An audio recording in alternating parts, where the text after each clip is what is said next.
Hello guys, কেমন আছো তোমরা সবাই? আশা করি সবাই ভালো আছো। আমরাও সবাই ভালো আছি। তোমাদের সঙ্গে আরও একটি মিনি ব্লগ নিয়ে চলে এলাম।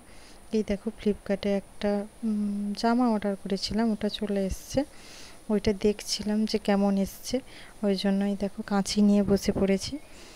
দিয়ে কাটতে কাটতে এই যে অদ্ভুতভাবে তাকাচ্ছি, এর কারণ হচ্ছে গিয়ে প্যাকেটটা কাটতে গিয়ে আমি ভাবছি যে জামাটাই না কেটে যায়। দিয়ে ওই জন্য বের করে দেখছি ভালোভাবে যে জামাটা কেটে গেছে নাকি। এই দেখো তোমরা। তারপরে এই যে খুলে দেখলাম না কাটেও নি, ঠিকঠাক আছে।